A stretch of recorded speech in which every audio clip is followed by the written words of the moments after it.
तो welcome to को curricular master YouTube channel. आप सभी का स्वागत है आपके अपने यूट्यूब चैनल को करिकुलर मास्टर में।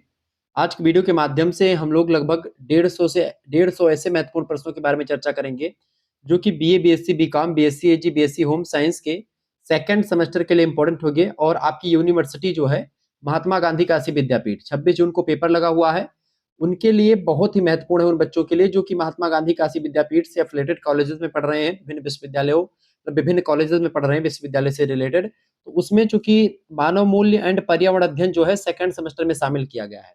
तो ये आज का जो वीडियो है human values and environmental studies के वो क्वेश्चन शामिल करूंगा जो 26 जून में सीधे तौर पर आपकी परीक्षा में आने वाले हैं। तो वीडियो में अंत तक जरूर बने रहिएगा। लगभग 150 या 200 क्वेश्चंस मैं तीव्र गति से चर्चा करने का प्रयास करूंगा, क्योंकि ये रिवीजन क्लास है, महामैराथन क्लास है। तो आपको मैं समय बिल्कुल भी नहीं दूंगा। क्वेश्चंस पढ़ूंगा, उसके आंसर बताऊंगा, क्वेश्चंस पढ़ूंगा, आंसर बताऊंगा, ताकि आप जो है रिकॉल कर पाए अपनी परीक्षा के लिए।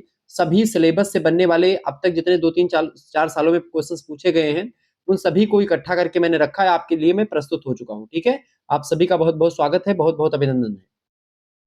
चले, पहला क्वेश्चन आपकी स्क्रीन पर आ चुका है। पारिस्थितिकी तंत्र शब्द का प्रयोग किसने किया था? फटाफट से आप बताने का प्रयास करेंगे।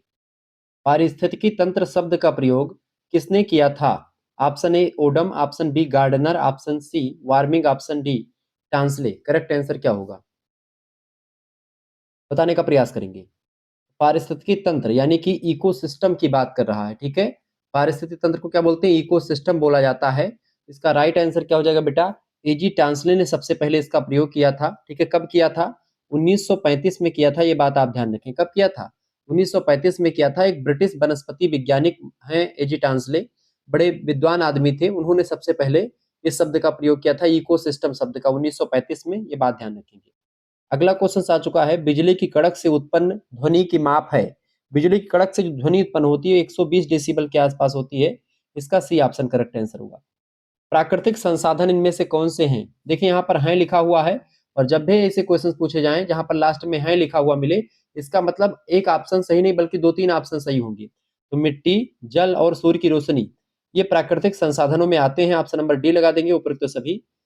अगला क्वेश्चन आ चुका है। नील का उपहार कहा जाने वाला देश कौन सा है? नील का उपहार या नील नदी को वरदान कहा जाता है बेसिकली मिस्र में। तो इसका राइट आंसर क्या हो जाएगा? मिस्र को नील नदी का उपहार या वरदान कहते हैं, क्योंकि मिस्र में जहां पर दूर दूर तक रेगिस्तान है, वहां पर एक नदी बहती है, उसका नाम है नील नदी। अगला क्वेश्चन आपके स्क्रीन पर आ चुका है। प्राकृतिक संसाधन के प्रबंधन का योजनाबद्ध तरीका क्या कहलाता है? फटाफट से आप बताने का प्रयास करेंगे। प्राकृतिक संसाधन के प्रबंधन का योजनाबद्ध तरीका जो होता है, इसी को हम क्या बोलते हैं? संरक्षण बोला जाता है। ऑप्शन नंबर इसका ए राइट आंसर होगा। आगे देखेंगे, अगला क्वेश्चन आपकी परीक्षा में आ सकता है। वायु प्रदूषण से किस गैस की परत में छेद हो जाता है? बताएं। वायु प्रदूषण जब ज्यादा बढ़ जाता है तो उससे जो ओजोन परत है, ओजोन ओजोन परत का मतलब क्या होता है? O3 layer. ओजोन परत का सूत्र क्या होता है? O3। ठीक है, O3 लेयर जो होती है, ये वायु प्रदूषण की वजह से इसमें छेद हो रहा है। क्लियर, ये बात आप ध्यान रखेंगे। तो अंटार्कटिका के ऊपर छेद देखा गया है। और ओजोन परत को सबसे ज्यादा जो नुकसान पहुंचाने वाला गैस गैस है, उसका क्या नाम है? CFC। CFC गैस कौन सी है? CFC, इस गैस का नाम है क्लोरोफ्लोरोकार्बन। वातावरण को सबसे ज्यादा कहीं ना कहीं पे ओजोन लेयर को सबसे ज्यादा जो प्रदूषित गैस करती है, ओजोन परत को सबसे ज्यादा नुकसान जो पहुंचाने वाली गैस है, वो CFC गैस है। कहां से निकलती है? ये भी प्रश्न परीक्षा में पूछा गया था पिछले बार। ये फ्रिज से, एसी से, इन सभी से, यानी रेफ्रिजरेटर, फ्रिज, ठीक है, इन सभी से CFC नाम की गैस निकलती है। और ये गैस ओजोन लेयर को खत्म करती है। ओजोन लेयर करती क्या है? ये सूर्य से आने वाली जो पराबैंगनी किरणें होती हैं, उनसे हमारी रक्षा करता है। यानी कि जो बेकार किरणें होती हैं, पराबैंगनी किरणें होती हैं, उनको अवशोषित कर लेती है लेयर, यह लेयर। और जो बेकार मतलब जो अच्छी किरणें होती है वो पृथ्वी तक आती हैं, और बाकी किरणें वापस कर देता है, तो ओजोन। ठीक है, ये बात ध्यान रखेंगे। इसके अलावा अगर आपको और चीज मैं बताऊं, वातावरण को सबसे ज्यादा प्रदूषित करने वाली गैस कौन सी है? सबसे ज्यादा प्रदूषित करती है CO, यानी CO मानी क्या होता है? Carbon monoxide. वातावरण को सबसे ज्यादा गर्म कौन सी गैस करती है? तो CO2, कार्बन डाइऑक्साइड। वातावरण को सबसे ज्यादा गर्म कैसी, यानी कि ग्रीन हाउस गैस कौन सी है? CO2 सबसे ज्यादा इंपॉर्टेंट है। CO गैस जो होती है वातावरण को सबसे ज्यादा प्रदूषित करती है। वायु प्रदूषण के लिए सबसे ज्यादा जिम्मेदार गैस कौन सी है? Carbon monoxide. और वातावरण में जो आपका क्या नाम है, ओजोन लेयर को सबसे ज्यादा नुकसान कौन सी गैस पहुंचाती है? वो है क्लोरोफ्लोरोकार्बन। ये तीनों क्वेश्चंस अपने आप में बहुत महत्वपूर्ण है, परीक्षा में हमेशा पूछे गए, तो इन तीनों को ध्यान रखिएगा। ठीक है, अगला क्वेश्चन। भोजन के कुछ पदार्थों जैसे कि विटामिन एवं खनिज लवण की अनुपस्थिति अथवा कमी से कौन से रोग हो जाते हैं? देखिए बेसिकली अगर आपके शरीर में विटामिन और खनिज लवण की पर्याप्त मात्रा में चीजें मिलती हैं तो आपको रोग दोष ज्यादा नहीं होंगे, आपका इम्यूनिटी सिस्टम मजबूत होगा। लेकिन यही विटामिन और खनिज लवण नहीं रहेंगे तो आपको तमाम प्रकार के रोग हो सकते हैं, जैसे कि यहाँ पर आपके हीनता जन्य रोग हो सकते हैं। आपको डी ऑप्शन करेक्ट आंसर होगा। अगला क्वेश्चन आ चुका, पृथ्वी पर उपलब्ध जल कितने परसेंट पिए है यानी कि पीने के योग्य है? तो केवल 5% जल जो है पीने के योग्य है, बाकी जल जो है वो सब पीने के योग्य नहीं है। अगला क्वेश्चन आपकी स्क्रीन पर आ चुका है, पृथ्वी के कुल भाग या भूभाग के लगभग कितने प्रतिशत भाग वन से आच्छादित है यानी कि जंगल कितने भाग पर है? लगभग 31% इन ऑप्शन में से देखा जाए तो है डी ऑप्शन। अगला क्वेश्चन परीक्षा में हमेशा पूछा जाने वाला प्रश्न है, बताएं भाई, विश्व पर्यावरण दिवस कब मनाया जाता है? सभी को पता होगा अभी मनाया गया है 5 जून को, ठीक है। हर वर्ष 5 जून को यह मनाया जाता है। ये शुरू कब किया गया था बेटा? ये 1972 में शुरू किया गया था, ध्यान रखेंगे। 1972 में संयुक्त राष्ट्र महासभा के द्वारा शुरू किया गया था। पहली बार 1975 मतलब 1974 ईस्वी को 5 जून को मनाया गया था। ये बात आप ध्यान रखेंगे। हर साल इसकी थीम अलग अलग होती है और एक मेजबान देश यानी होस्ट कंट्री होती है जो कि एक प्रकार से इसको मनाती है। आगे देखते हैं, प्रश्न अगला आ चुका है, केंद्रीय प्रदूषण निवारण मंडल का गठन कब किया गया? करेक्ट आंसर इसका क्या होगा बताइए? केंद्रीय प्रदूषण निवारण मंडल, सेंट्रल पॉल्यूशन कंट्रोल बोर्ड। इसका करेक्ट आंसर क्या हो जाएगा? इसका राइट आंसर हो जाएगा बेटा, इनमें से करेक्ट आंसर क्या हो जाएगा सभी लोग बताने का प्रयास करेंगे। इसका बिल्कुल राइट आंसर क्या हो जाएगा? वायु वायु प्रदूषण निवारण और नियंत्रण अधिनियम जो है 1900 का करेक्ट आंसर क्या होगा? 80 इसका राइट आंसर हो जाएगा। ए ऑप्शन इसका बिल्कुल राइट आंसर हो जाएगा, ठीक है। और अगर बात की जाए जल प्रदूषण निवारण नियंत्रण अधिनियम की तो 1974 वो रहेगा, ठीक है। ये बात आप ध्यान रखेंगे। क्लियर? अगला क्वेश्चन आपके स्क्रीन पर आ चुका है, फटाफट से आप देखने का प्रयास करेंगे। वन संरक्षण अधिनियम कब लागू हुआ? वन संरक्षण अधिनियम प्रश्न परीक्षा में कई बार आया हुआ है। वन संरक्षण अधिनियम की अगर बात की तो 1900 कब लागू हुआ बेटा? वन संरक्षण अधिनियम फटाफट से आप बताने का प्रयास करेंगे इनमें से वन संरक्षण अधिनियम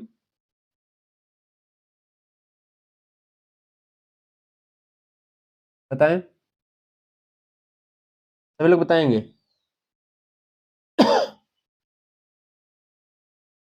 बिल्कुल 1974 इसका राइट आंसर हो जाएगा। 1974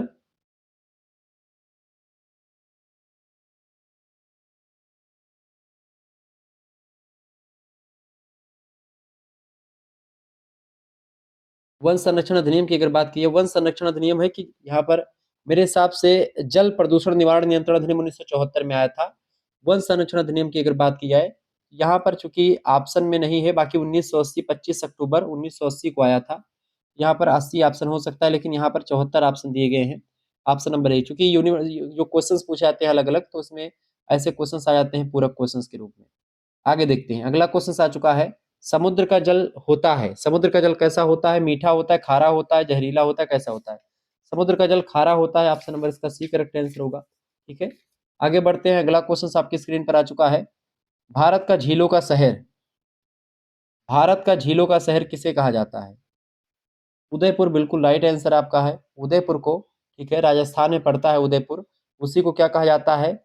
झीलों का शहर कहा जाता है, क्योंकि बहुत सारी झीलें आपको वहां पर मिलेंगी। उदयपुर को पूर्व का वेनिस यानी वेनिस ऑफ द ईस्ट कहा जाता है। यह शहर सुंदर झीलों, महलों और विरासत के जो स्थल है उसके लिए प्रसिद्ध माना जाता है, ध्यान रखेंगे। अगला क्वेश्चन आ चुका है, सबसे शुद्ध जल कौन सा होता है? निम्नलिखित में से सबसे शुद्ध जल होता है आपका वर्षा का जल, option number A right answer होगा। अगला प्रश्न, प्रदूषित जल पीने से होता है, प्रदूषित जल पीने से पीलिया, हैजा, टाइफाइड ऐसे तमाम प्रकार के रोग हो सकते हैं, ऑप्शन नंबर इसका डी लगा दीजिएगा, उपरोक्त तो सभी करेक्ट आंसर होगा। इस नए चैनल को आप सभी लोग सब्सक्राइब कर लीजिएगा और वीडियो को लाइक और शेयर कर दीजिएगा। मोटर वाहन अधिनियम लागू हुआ, मोटर वाहन अधिनियम कब लागू हुआ? 1990 में, option number A correct answer हो जाएगा। अगला क्वेश्चन है, समुद्रीय प्रदूषण में सबसे ज्यादा जिम्मेदार है, समुद्रीय प्रदूषण में जो तेल प्रदूषण होता है सबसे ज्यादा जिम्मेदार होता है, ये ऑप्शन इसका करेक्ट आंसर होगा। अगला क्वेश्चन है, पृथ्वी पर उपस्थित संपूर्ण जल का 97% भाग पाया जाता है कहां पर? 97% भाग जो है जल का समुद्र में पाया जाता है, ऑप्शन नंबर इसका डी राइट आंसर होगा। अगला क्वेश्चन आ चुका है, प्रश्न आप देखेंगे, National Institute of Oceanography in India किस क्षेत्र में कार्य करती है? ये कार्य करती है समुद्रीय प्रदूषण के क्षेत्र में। बिल्कुल राइट आंसर हो जाएगा इसका डी ऑप्शन। ठीक है, इसको शॉर्ट फॉर्म में बोलते हैं national Institute of oceanography, NIO के नाम से जानते हैं। ठीक है, ये इसकी स्थापना 1966 में हुई थी, ये बात भी आप ध्यान रखेंगे, 1 जनवरी की डेट को। इसका मुख्यालय गोवा में स्थित है, भारत में गोवा पड़ता है, गोवा एक छोटा सा राज्य है, वहीं पर पड़ता है, ये बात ध्यान रखेंगे।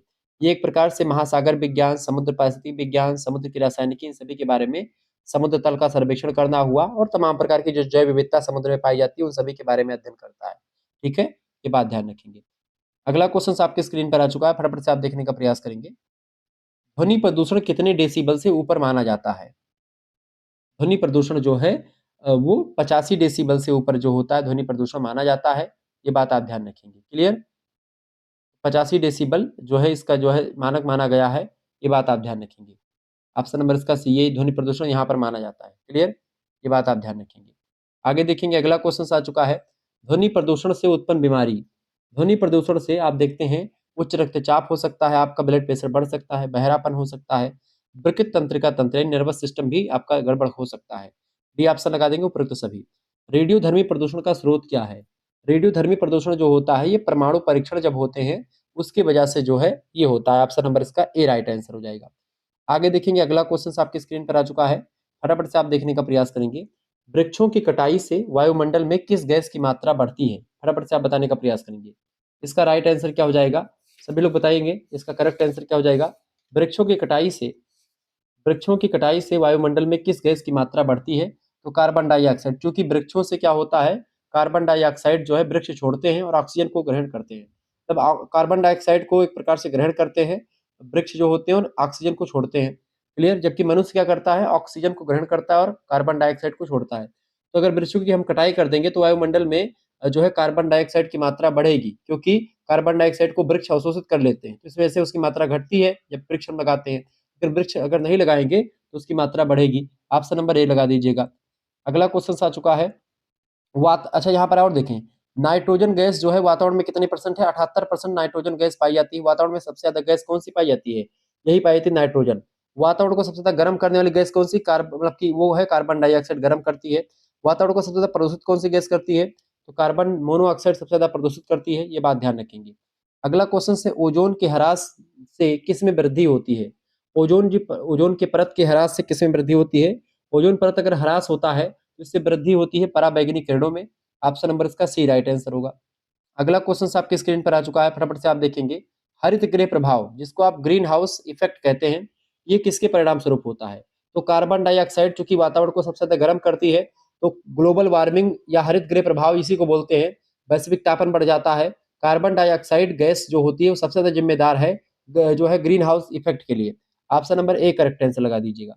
अगला क्वेश्चन है, जल प्रदूषण से, जल प्रदूषण के कौन से स्रोत प्रदूषकों को सीधे ही जल में प्रवाहित कर देते हैं? जल प्रदूषण में आप देखते हैं जैसे भूमिगत कोयला खदान हो गई, बिजली घर है, तेल के कुएं हैं, ये सब एक प्रकार से स्रोत है जो सीधे जल में प्रवाहित कर दिए जाते हैं। ऑप्शन नंबर डी लगा देंगे उपयुक्त तो सभी। अगला क्वेश्चन आ चुका है, जल को प्रदूषित करते हैं, जल को प्रोटोजोआ, जीवाणु और रोगाणु, ये सब जल को प्रदूषित करने के लिए जिम्मेदार हैं। इसका डी ऑप्शन बिल्कुल राइट आंसर होगा। आगे देखेंगे, अगला क्वेश्चन है, रेडियोधर्मी तत्व है, रेडियोधर्मी तत्व कौन सा है? फटाफट से आप बताने का प्रयास करेंगे, इसका राइट आंसर क्या हो जाएगा? रेडियोधर्मी तत्व इनमें से कौन सा है? देखिए, रेडियोधर्मी तत्व की अगर बात की जाए बेटा, रेडियोधर्मी तत्व जो है यूरेनियम, प्लूटोनियम और थोरियम, ये सब रेडियोधर्मी तत्व हैं। डी ऑप्शन लगा देंगे। अगला क्वेश्चन आ चुका है, भूतापीय ऊर्जा प्राप्त की जाती है। भूतापीय ऊर्जा भूगर्भ से या भूमि की गर्मी से जो होता है उसी से प्राप्त करते हैं। इसका सी ऑप्शन राइट आंसर होगा। अगला क्वेश्चन है, जलकुंभी से 1 हेक्टेयर से कितना वानस्पतिक पदार्थ प्राप्त हो सकता है? तो जलकुंभी से 150 टन वानस्पतिक पदार्थ हम प्राप्त कर सकते हैं। अगला क्वेश्चन आ चुका है, खनिजों को बांट सकते हैं, खनिजों को हम धातु और अधातु में बांट सकते हैं, धात्विक खनिज और अधात्विक खनिज। अगला क्वेश्चन है, किसके अतिरिक्त से सभी धातुओं के तत्व ठोस हैं? किसके अतिरिक्त बताएं? तो ये देखिए, जैसे जस्ता है, लोहा है, सोना है, ये सब ठोस धातु हैं, जबकि मरकरी जो होता है ठोस धातु नहीं है। ऑप्शन नंबर इसका बी करेक्ट आंसर हो जाएगा, ध्यान रखिएगा। आगे बढ़ते हुए भी चीजों को जानने का प्रयास करते हैं। देखिए, प्रश्न है आपका, गांधी जी के अनुसार पाप हैं, गांधी जी ने 7 पापों की अवधारणा दी है, ये बात आप ध्यान रखेंगे। आपसे प्रश्न पूछा आता है 7 पापों की अवधारणा किसने दी है? तो जान लीजिए गांधी जी ने 7 पापों की अवधारणा दी है। पहला है आपका काम के बिना धन, दूसरा है मानवता के बिना विज्ञान, तीसरा है अंतरात्मा के बिना सुख, इसके अलावा अगला है आपका चौथा है चरित्र के बिना ज्ञान, ठीक है, पांचवा है सिद्धांत के बिना राजनीति, छठवां है नैतिकता के बिना व्यापार और सातवां है त्याग के बिना पूजा। ये महात्मा गांधी ने 7 पापों की अवधारणा दी है। तो गांधी के अनुसार पाप इनमें से सभी हैं। डी ऑप्शन करेक्ट आंसर हो जाएगा। अगला क्वेश्चन है सिद्धांत के बिना राजनीति किसके अनुसार पापों की श्रेणी में आता है? तो गांधी जी के अनुसार चरित्र के बिना ज्ञान और त्याग के बिना पूजा गांधी के अनुसार क्या है? ये सब पाप हैं। ए ऑप्शन राइट आंसर होगा। निम्नलिखित में से 7 पाप यानी 7 सिंस किसके अनुसार है? तो गांधी जी के अनुसार ये 7 पापों की अवधारणा ये देखिए महात्मा गांधी ने दिया है। ए ऑप्शन काम के बिना धन, यानी अगर आप जो है बिना काम के धन अर्जित करें तो पाप है वो। आप अगर आप मतलब की अंतरात्मा आपकी सुखी नहीं और आप सुख प्राप्त करें तो कोई मतलब नहीं उसका। मानवता के बिना आप अगर विज्ञान बहुत ज्यादा आगे बढ़ गया, मानवता के लिए कोई काम नहीं कर रहा है तो भी वो पाप है। चरित्र अगर आपका बहुत बेकार है, बहुत ज्ञानी है तो पाप कर रहे हैं आप, ठीक है। आप ज्ञानी है और चरित्रवान है तो मतलब चरित्रवान है तब तो ठीक बात है, अगर चरित्र आपका खत्म है तो आप बेकार हैं। सिद्धांत के बिना राजनीति, यानी कि कोई राजनीति बिना सिद्धांत के नहीं चल सकती, यानी कि आपका एक प्रिंसिपल होना चाहिए। इसके अलावा व्यापार, ठीक है, नैतिकता अगर उस व्यापार में है तो ठीक है, अगर नैतिकता नहीं है, बिना नैतिकता के व्यापार कर रहे हैं तो आप पाप कर रहे हैं, ठीक है। त्याग के बिना पूजा, यानी पूजा अगर कर रहे हैं और त्याग नहीं उसमें तो फिर आप पाप ही कर रहे हैं, ठीक है। ये सब महात्मा गांधी के 7 पाप की उदाहरण है, ध्यान रखेंगे। अगला प्रश्न है गांधी जी की दृष्टि में सामाजिक पापों से प्रत्येक मनुष्य को दूर रहना चाहिए कितने? 7 पापों से। ऑप्शन नंबर इसका बी राइट आंसर होगा। नेक्स्ट क्वेश्चन है प्रश्न गांधी जी का जन्म कहां पर हुआ था? गांधी जी का जन्म हुआ था पोरबंदर गुजरात में, बी ऑप्शन। महात्मा गांधी का जन्म कब हुआ था बेटा? फटाफट से आप बताने का प्रयास करेंगे। महात्मा गांधी का जन्म कब हुआ था? बिल्कुल राइट आंसर आपका आ चुका है, 2 अक्टूबर 1869 को इनका जन्म हुआ था, ठीक है। मोहनदास करमचंद गांधी इनका पूरा नाम है। पोरबंदर गुजरात जो आप काठियावाड़ ब्रिटिश भारत में उस समय था, ठीक है। महात्मा उपाधि इनको रविन्द्रनाथ टैगोर ने दी थी। राष्ट्रपिता इनको जो है इन्होंने कहा था, क्या नाम है, नेताजी सुभाष चंद्र बोस जी ने कहा था। 2 अक्टूबर को गांधी जयंती के रूप में हम मनाते हैं, क्लियर, ये बात आप ध्यान रखें। अहिंसा के बड़े पुजारी थे गांधी जी। महात्मा गांधी की माता जी का क्या नाम था? तो उनकी माता जी का नाम था पुतलीबाई। ऑप्शन नंबर इसका बी करेक्ट आंसर हो जाएगा। वहीं अगला क्वेश्चन आप देखेंगे शक्ति और धन मेरे 2 मुख्य दांव नहीं है, उक्त विचार निम्न में से किसका है? फटाफट से आप बताने का प्रयास करेंगे। शक्ति और धन मेरे 2 मुख्य दांव नहीं है, इस बात को रतन टाटा जी ने कहा था। Option number D correct answer हो जाएगा। अगला क्वेश्चन दुनिया का 5वां सबसे बड़ा इस्पात उत्पादक संस्थान, तो टाटा ग्रुप ही है, डी ऑप्शन। अगला क्वेश्चन है आज भारतीय शेयर बाजार में कौन किसी भी अन्य व्यापारिक उद्यम से अधिक बाजार पूंजी रखता है? तो वह टाटा ग्रुप। ऑप्शन नंबर इसका डी राइट आंसर होगा। टाटा समूह के संस्थापक निम्न में से कौन है? बताएं, फटाफट से आप बताने का प्रयास करेंगे। टाटा समूह के संस्थापक कौन है? Option A Cyrus Mistry, option B Naval Tata, option C JRD. Tata, option D Natarajan Chandrasekaran. Correct answer क्या होगा? विस्तार से बताएं। फटाफट से आप बताने का प्रयास करेंगे इसका राइट। टाटा समूह के संस्थापक कौन है इनमें से? बताएं। टाटा समूह के मूल संस्थापक कौन है भाई? इसका करेक्ट आंसर क्या हो जाएगा? वैसे तो इसके जो संस्थापक की अगर बात की जाए तो इसके संस्थापक कौन है भाई? उनका नाम है जमदेश जी नसवर नसवरान जी टाटा, ठीक है, यानी कि जे.आर.डी. टाटा आप लगा सकते हैं। सी ऑप्शन इसका राइट आंसर हो जाएगा, ठीक है। क्लियर, ये बात आप ध्यान रखेंगे।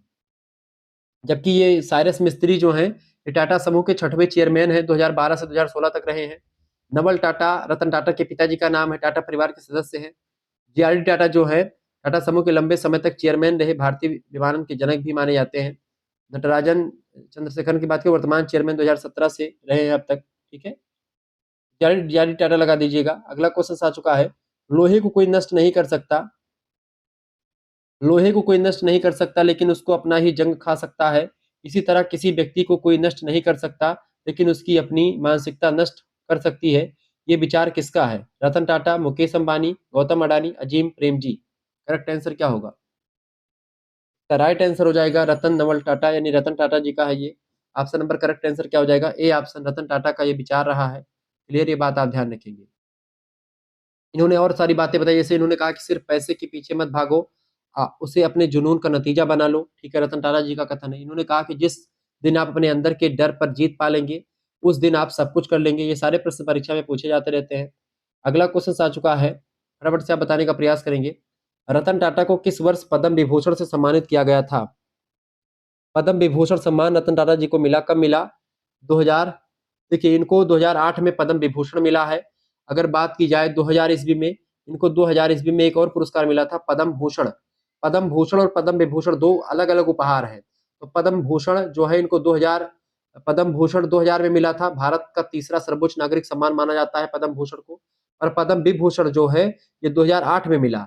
भारत का दूसरा सबसे मतलब सर्वोच्च सम्मान पुरस्कार है पद्म विभूषण। पद्म विभूषण जो है ज्यादा बड़ा है, पद्म भूषण उससे एक कदम नीचे है। ठीक है, रतन टाटा टाटा समूह के चेयरमैन रहे हैं, ये बात आप ध्यान रखेंगे। तो इनका जीवन सरल रहा है, समर्पित नेतृत्व रहा, समाज सेवा के लिए तत्पर रहे हमेशा। अगला क्वेश्चन आपकी स्क्रीन पर आ चुका है। टाटा ग्रुप ने फोर्ड मोटर कंपनी में जगुआर लैंड रोवर को कब खरीदा? बताएं, इसका करेक्ट आंसर क्या हो जाएगा? इसको खरीदा था 26 मार्च 2008 को। ऑप्शन नंबर इसका सी करेक्ट आंसर हो जाएगा। ठीक है, 26 मार्च 2000 को खरीदा था। ठीक है, ये बात आप ध्यान रखेंगे। डील पूरी हुई थी 2 जून 2008 को, ये बात ध्यान रखें। 2.3 बिलियन अमेरिकी डॉलर, करीब लगभग में 9300 करोड़ रुपए उस समय में एक प्रकार से खरीदा था, ये बात ध्यान रखेंगे। आगे देखते हैं, अगला क्वेश्चन आपके स्क्रीन पर आ चुका है। ऐसी कई चीजें हैं जिन्हें अगर मुझे फिर से जीना है तो शायद मैं इसे दूसरे तरीके से करूंगा, लेकिन मैं पीछे मुड़ करके नहीं देखना चाहूंगा और यह नहीं सोचूंगा कि मैं क्या नहीं कर पाया।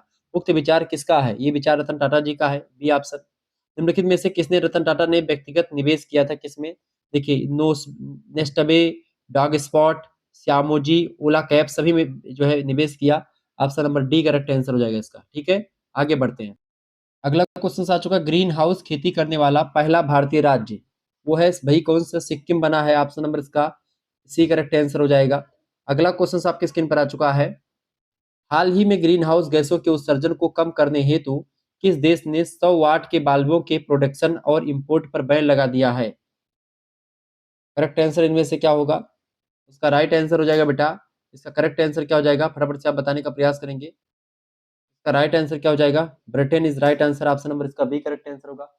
ब्रिटेन इसका राइट आंसर हो जाएगा। ठीक है, करेक्ट आंसर क्या होगा बेटा? Britain is right answer. आगे बढ़ते हैं और भी चीजों को जानने का प्रयास करते हैं। ओजोन परत जीवन की रक्षा करती है। ओजोन परत जो होती है, ओजोन परत जीवन की रक्षा करती है अल्ट्रावायलेट रेडिएशन यानी विकिरण से, पराबैंगनी किरणों से। ऑप्शन नंबर इसका बी करेक्ट आंसर होगा। अगला क्वेश्चन आपकी स्क्रीन पर आ चुका है। इको मार्क उन भारतीय उत्पादों को दिया जाता है जो पर्यावरण के प्रति मैत्रीपूर्ण हो, शुद्ध एवं मिलावट रहित हो, प्रोटीन समृद्ध हो या आर्थिक दृष्टि से व्यवहार्य हो। करेक्ट आंसर क्या होगा? इको मार्क उन भारतीय उत्पादों को दिया जाता है जो पर्यावरण के प्रति मैत्रीपूर्ण होते हैं, उन्हीं को इको मार्क दिया जाता है। ऑप्शन नंबर इसका ए करेक्ट आंसर हो जाएगा। ठीक है, यानी पर्यावरण इको फ्रेंडली जो होते हैं उन्हीं को मिलता है। ठीक है, ये बात आप ध्यान रखेंगे। ये योजना जो शुरू की गई थी 1991 में शुरू की गई थी। मतलब भारतीय मानक ब्यूरो, जिसको ब्यूरो ऑफ इंडियन स्टैंडर्ड कहते हैं, BIS। ठीक है, ये बात ध्यान रखें, उसी के द्वारा ये तमाम उत्पादों को मिलते हैं। डिटर्जेंट, कागज, खाद्य पदार्थ, प्लास्टिक उत्पाद, पैकेजिंग सामग्री, इन सभी को दिया जाता है। अगला क्वेश्चन आपकी स्क्रीन पर आ चुका है, फटाफट से आप देखेंगे। विश्व वन्य कोष वर्ल्ड वाइड फंड WWF का मुख्यालय कहां पर स्थित है? इसका मुख्यालय स्थित है भैया कहां पर? ग्लैंड में स्थित है। ग्लैंड कहां पर पड़ता है? स्विट्जरलैंड में ग्लैंड पड़ता है, वहीं पर स्थित है। इसका पूरा नाम क्या है? World wide fund for nature. ठीक है, world wild wild wild life fund पहले इसको कहते थे। 29 अप्रैल को स्थापना होती है इसकी 1961 में। ध्यान रखेंगे 29 अप्रैल की डेट को। ठीक है, ये बात ध्यान। इसका प्रतीक चिन्ह जो रहा है वो क्या रहा है? पांडा, भालू जिसको कहते हैं वही रहा है। ठीक है, तो इस तरीके से ध्यान रखिएगा। 1969 में भारत में जो है WWF की स्थापना, WWF इंडिया की स्थापना कब हुई है? 1969 में हुई है। ठीक, ध्यान रखेंगे, यानी कि उसके आप 8 सालों के बाद में। नई दिल्ली में कार्यालय स्थित है भारत की, अगर बात की भारत में, बाकी विश्व स्तर पर ग्लैंड। WWF ने अपने कार्यालय कहाँ खोल दिए हैं? तो ऑस्ट्रेलिया, ब्राजील, अमेरिका, ब्राजील सभी जगहों पर खोल दिए हैं। D option. अगला क्वेश्चन आ चुका है। WWF की प्रारंभिक गतिविधियों का प्रारंभिक केंद्र बिंदु क्या था? विलुप्त प्राय प्रजाति जो है उनकी सुरक्षा के लिए ये काम करता है। अगला क्वेश्चन आपकी स्क्रीन पर आ चुका है, फटाफट से आप देखेंगे। बहुत ही जबरदस्त क्वेश्चन आपकी स्क्रीन पर आ चुका है। ऐसे ही क्वेश्चन आपकी परीक्षा में आते रहते हैं, ये बात आप ध्यान रखें। वीडियो को लाइक कर दीजिएगा, चैनल पर नए तो सब्सक्राइब कर दीजिएगा। राष्ट्रीय हरित प्राधिकरण, जिसको आप NGT कहते हैं, इसकी स्थापना का मुख्य उद्देश्य क्या था? NGT की स्थापना का मुख्य उद्देश्य क्या था? का राइट आंसर क्या हो जाएगा? NGT जो स्थापना की गई है, ये पर्यावरण संबंधी मुद्दों का तेजी से निपटारा करने के लिए वन्यजीव सुरक्षा, जलवायु प्रबंधन, इन सभी के उद्देश्य से इसको जो है रखा गया है। ऑप्शन नंबर इसका डी करेक्ट आंसर हो जाएगा। नेशनल ग्रीन ट्रिब्यूनल इसका फुल फॉर्म होता है, ये बात आप ध्यान रखेंगे। 2010 में एक्ट पास किया गया था इसको लेकर के, तो ये नई दिल्ली में इसका मुख्यालय भी स्थित है अपना। अगला क्वेश्चन आ चुका है, राष्ट्रीय हरित प्राधिकरण एनजीटी के क्षेत्रीय कार्यालय कहाँ पर है? क्षेत्रीय कार्यालय जो है इसके क्षेत्रीय कार्यालय कई जगहों पर है, जैसे कि भोपाल में है, पुणे में है, कोलकाता में, सभी जगहों पर। डी ऑप्शन लगा देंगे। अगला क्वेश्चन है, राष्ट्रीय हरित प्राधिकरण एनजीटी के अध्यक्ष की नियुक्ति किसके परामर्श से होती है? एनजीटी के अध्यक्ष की नियुक्ति किसके परामर्श पर होती है और वर्तमान में कौन है इसके अध्यक्ष, ये भी बताएं। बताओ भाई, वर्तमान में कौन अध्यक्ष है इसके एनजीटी के? एनजीटी का जो एक प्रकार से होता है नियुक्ति, वो भारत के मुख्य न्यायाधीश, यानी कि इसमें से किसके द्वारा? भारत के मुख्य न्यायाधीश के द्वारा जो है इसकी नियुक्ति करी जाती है। ऑप्शन नंबर इसका ए करेक्ट आंसर हो जाएगा। ठीक है, वर्तमान में एनजीटी के अध्यक्ष कौन है? 2025 के अकॉर्डिंग अगर देखें तो न्यायमूर्ति प्रदीप नंदरा नंदरा जोग वर्तमान में एनजीटी के अध्यक्ष हैं। हाल ही में ही कोई बदलाव नहीं हुआ है, मतलब तो ये एक प्रकार से अभी के मैं बता रहा हूँ। ठीक है, ये बात आप ध्यान रखेंगे। कार्यकाल कितने साल का होता है इसका सदस्यों का? 5 साल कार्यकाल होता है। 5 साल हो या फिर 70 साल से अगर ऊपर हो जाता है कोई व्यक्ति तो उसको रिटायर कर दिया जाता है। ठीक है, जो पहले पूरा हो जाए उसी को। अगला क्वेश्चन आ चुका है, भारत से पहले एनजीटी ने अपने निकाय की स्थापना कहाँ करी थी? भारत से पहले आप देखते हैं एनजीटी ने अपने निकाय की स्थापना ऑस्ट्रेलिया और न्यूजीलैंड दोनों जगहों पर कर ली थी। ऑस्ट्रेलिया और न्यूजीलैंड। ठीक है, ऑप्शन नंबर इसका सी करेक्ट आंसर हो जाएगा। क्लियर, आप देखेंगे। अगला क्वेश्चन आपकी स्क्रीन पर आ चुका है, एनजीटी की स्थापना के साथ कौन एक विशेष पर्यावरण न्यायाधिकरण स्थापित करने वाला देश बन गया है? तो बन गया अपना Bharat. Option number B correct answer हो जाएगा।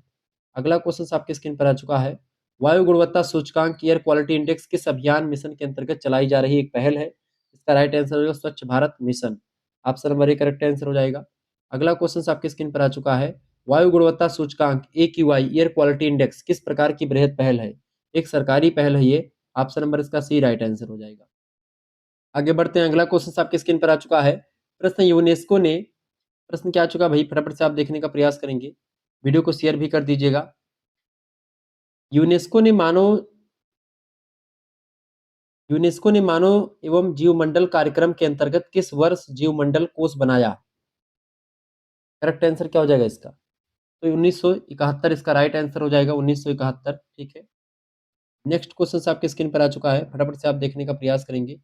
यूनेस्को, ठीक है, यूनेस्को बड़ा काम करता है इसमें। ठीक है, आगे देखते हैं। अगला क्वेश्चन आपकी स्क्रीन पर आ चुका है, फटाफट से आप देखेंगे।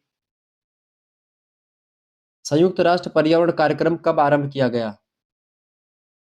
संयुक्त राष्ट्र पर्यावरण कार्यक्रम जो है 1900 कब लॉन्च किया गया ये बताएं। संयुक्त राष्ट्र पर्यावरण कार्यक्रम यूएनईपी, इसकी स्थापना हुई थी 1972 में, 5 जून को इसकी स्थापना हुई थी स्कॉट होम सम्मेलन के द्वारा। ठीक है, नैरोबी केन्या में मुख्यालय स्थित है। तो एक प्रकार से ये 5 जून को इसकी यूनिट की स्थापना हुई थी। विश्व पर्यावरण दिवस इसी दिन मनाया जाता है 5 जून को। तो संयुक्त राष्ट्र पर्यावरण कार्यक्रम का आरंभ कब किया गया था? संयुक्त राष्ट्र पर्यावरण कार्यक्रम का आरंभ कब किया गया था? 1972, 1982, 1992, 1999। करेक्ट आंसर क्या होगा बताइए, इस 4 ऑप्शन में से राइट आंसर क्या होगा?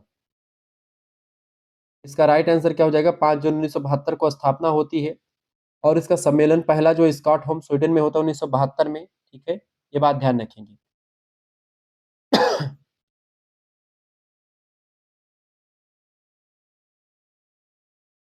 करेक्ट आंसर क्या होगा भाई? 1972 इज राइट आंसर। जिन बच्चों ने 1972 लगा दिया है उनका बिल्कुल करेक्ट आंसर आ चुका। ठीक है, 1972 इसका राइट आंसर होगा। क्लियर, 1972 इसका करेक्ट आंसर हो जाएगा। अगला क्वेश्चन आपकी स्क्रीन पर आ चुका है, फटाफट से आप देखिएगा। भरतपुर पश्चिम बिहार को विश्व धरोहर क्षेत्र में कब शामिल किया गया? 1975, 1985, 1998, 1995। करेक्ट आंसर बताएं। भरतपुर पश्चिम बिहार को विश्व धरोहर क्षेत्र में 1985 में शामिल किया गया है। ऑप्शन नंबर इसका बी राइट आंसर हो जाएगा। ठीक है, ये बात आप ध्यान रखेंगे। ये केवलादेव राष्ट्रीय उद्यान इसको वर्तमान में कहा जाता है। यूनेस्को जो है विश्व धरोहर में शामिल करता है, 1985 में इसको घोषित कर दिया, विश्व धरोहर के क्षेत्र में शामिल कर दिया। ठीक है, ये बात आप ध्यान रखेंगे। आगे देखते हैं, अगला क्वेश्चन आ चुका है।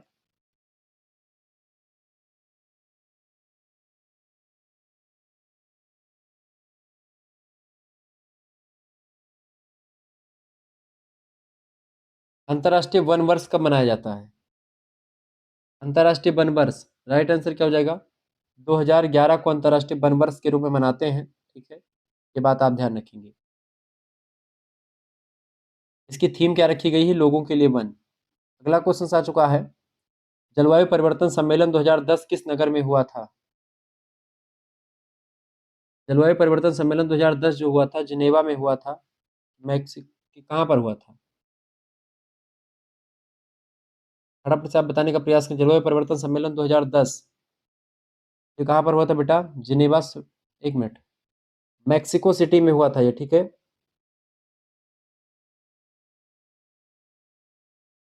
जलवायु परिवर्तन सम्मेलन 2010 किस नगर में हुआ था? Option A Hague, option B Mexico City, option C Tokyo, option D Geneva. Correct answer क्या होगा? बताएं, जल्दी से बताने का प्रयास करेंगे, सभी लोग बताइएगा।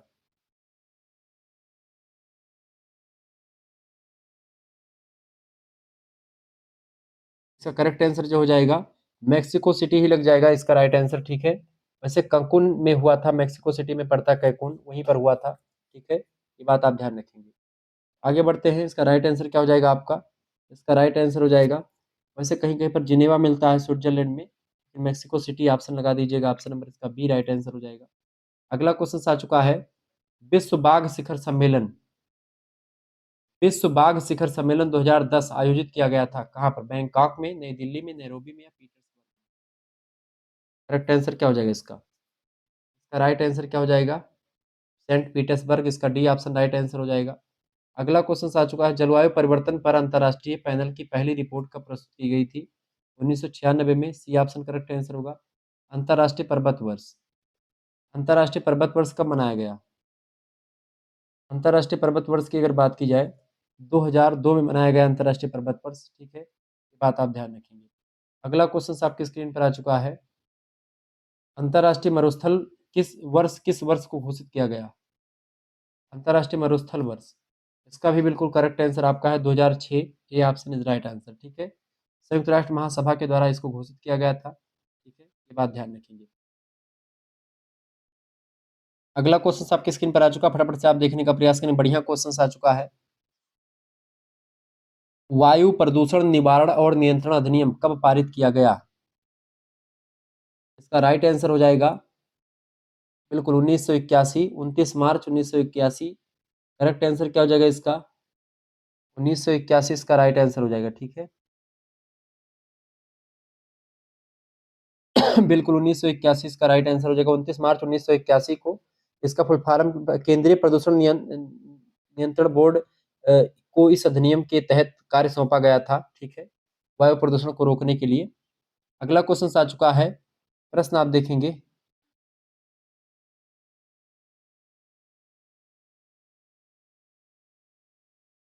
जल प्रदूषण निवारण और नियंत्रण अधिनियम कब लागू किया गया? जल प्रदूषण निवारण और नियंत्रण अधिनियम बिल्कुल 1974, 23 मार्च 1974 ऑप्शन नंबर इसका करेक्ट आंसर क्या हो जाएगा? डी ऑप्शन बिल्कुल राइट आंसर हो जाएगा, ठीक है।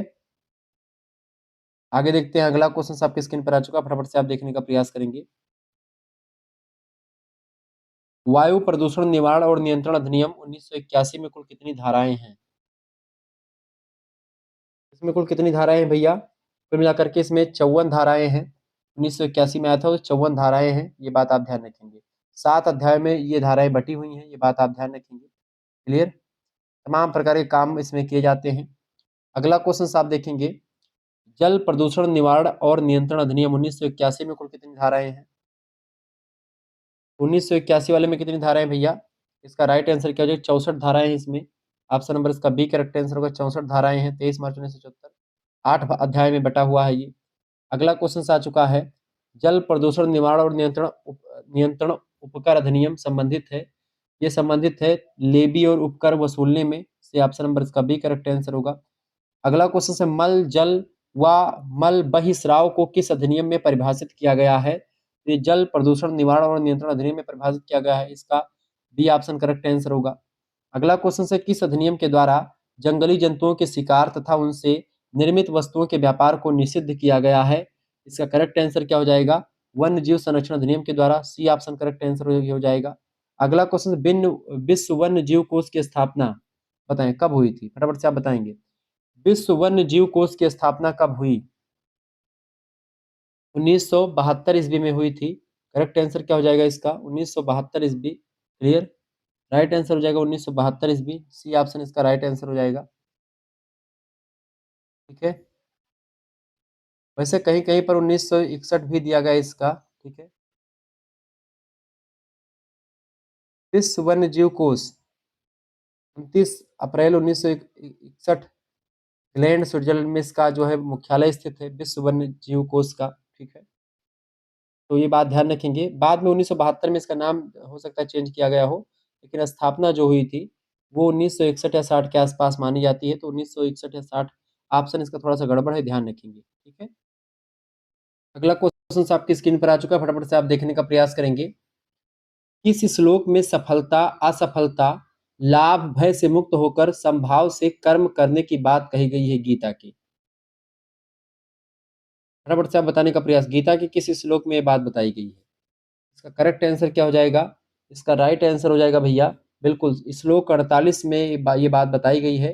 श्लोक 47 और 48 में संयुक्त रूप से आप देखते हैं, इसलिए बताए 1948 करेक्ट आंसर हो जाएगा इसका। 19 मतलब कि ये 48 श्लोक जो है क्या कहता है? योगस्था कुरु कर्माणि संगा त्वयियुक्ता धनंजया सिद्ध सिद्धयो समो भूतवा समत्वम योग उच्यते। हे धनंजय, सफलता असफलता, लाभ हानि, सुख दुख, भय निडरता, इन सब से रह करके कर्म करो। समभाव को भी योग कहा गया है, इसमें समभाव के बारे में बताया गया है। तो कर्म करने के लिए उत्तरदायी हमको होना चाहिए, फल की चिंता मुक्त होना चाहिए, इसी को समत योग कहते हैं। गीता में 48वें श्लोक में है।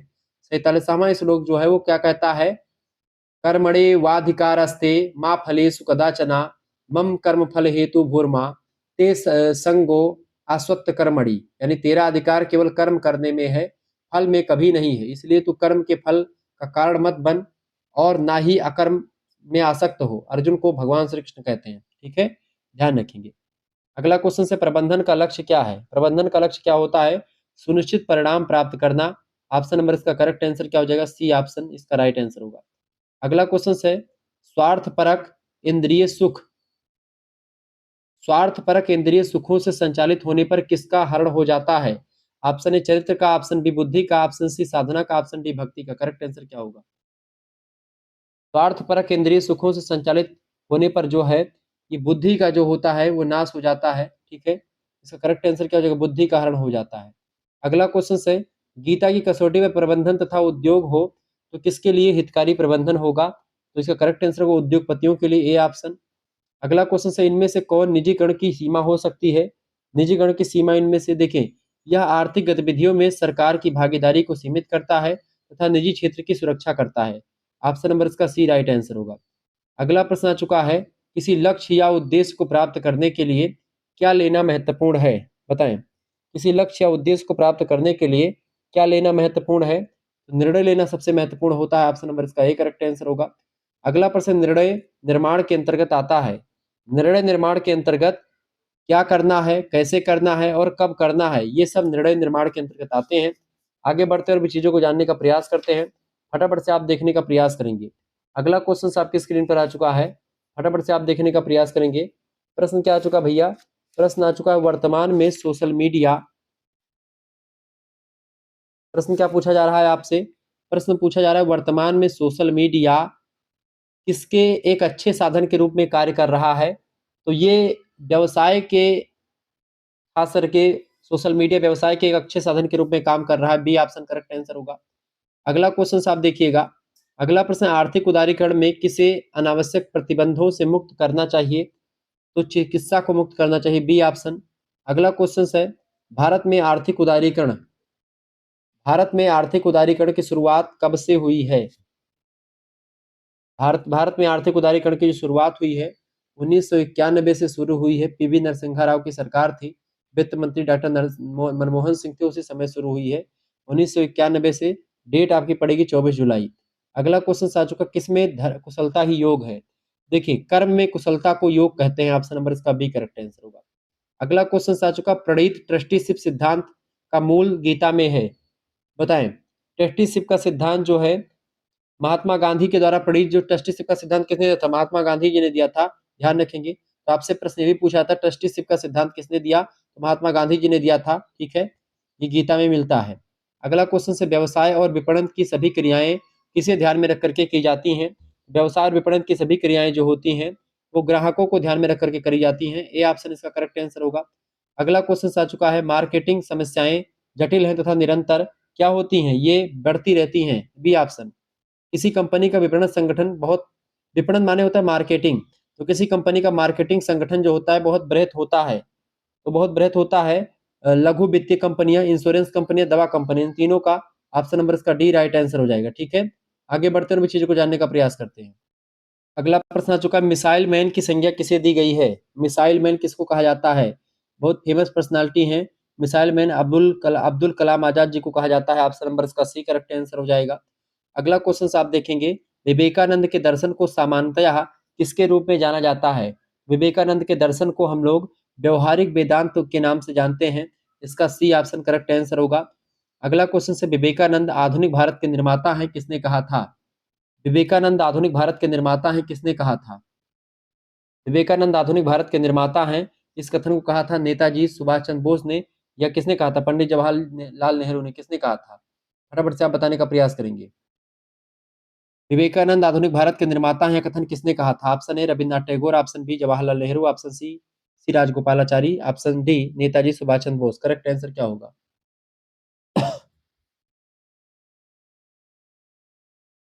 रविंद्रनाथ टैगोर, या क्या करेक्ट आंसर हो जाएगा इसका, फटाफट से आप बताने का प्रयास करेंगे।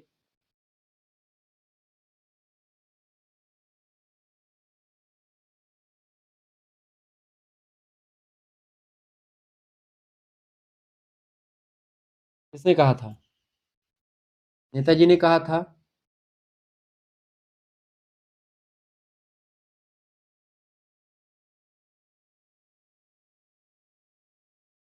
तो इसका करेक्ट आंसर क्या, नेताजी सुभाष चंद्र बोस इसका राइट आंसर हो जाएगा, ठीक है। आगे बढ़ते अगला क्वेश्चन आ चुका है, गांधी जी के अनुसार व्यापार सदाचार पर आधारित होना चाहिए, अन्यथा वह माना जाएगा। अगर व्यापार सदाचार पर आधारित होगा तो एक प्रकार से मतलब ठीक बात है, अगर नहीं होगा तो वह भ्रष्टाचार माना जाएगा, option number C correct answer होगा। और हमारा दूसरा चैनल शुक्ला स्टडी पॉइंट, जिसपे क्लास भी होती है, तो आप उसको भी देख लीजिएगा, बीए से संबंधित सारी क्लासेस वहां पर आपको मिलेगी। को करिकुलर मास्टर और BA curricular Shukla study point तीनों चैनल आप सब्सक्राइब कर लेना। अगला प्रश्न, गांधी जी की त्याग भावना ये किस पर केंद्रित है, मानवता पर केंद्रित है, बी ऑप्शन करेक्ट आंसर हो जाएगा। अगला क्वेश्चन आपकी स्क्रीन पर आ चुका है, फटाफट से आप देखेंगे, प्रश्न बढ़िया है। डॉक्टर एपीजे अब्दुल कलाम को सर्वप्रथम पद्म विभूषण से कब नवाजा गया, तो इनको पद्म विभूषण जो मिला था वो कब मिला था भैया, इसका राइट आंसर हो जाएगा 1981 में मिला था पद्म विभूषण, ठीक है। पद्म विभूषण कब मिला था, 1981 में।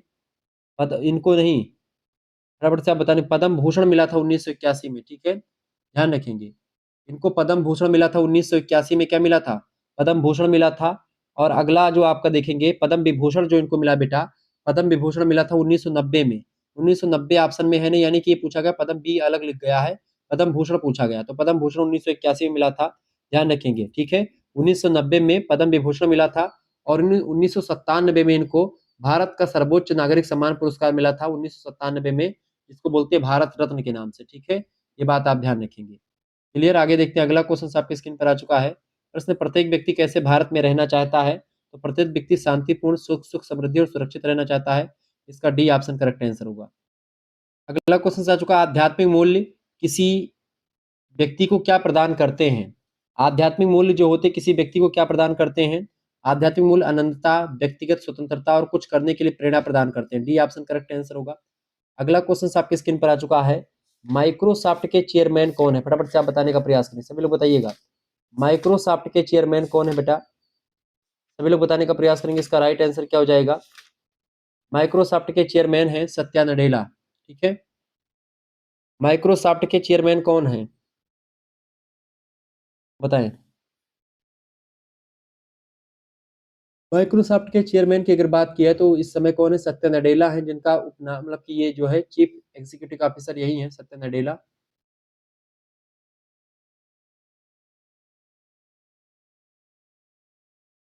लेकिन यहाँ पर सत्या नडेला ऑप्शन में है नहीं, तो बिल गेट्स भी लग सकता है, ठीक है।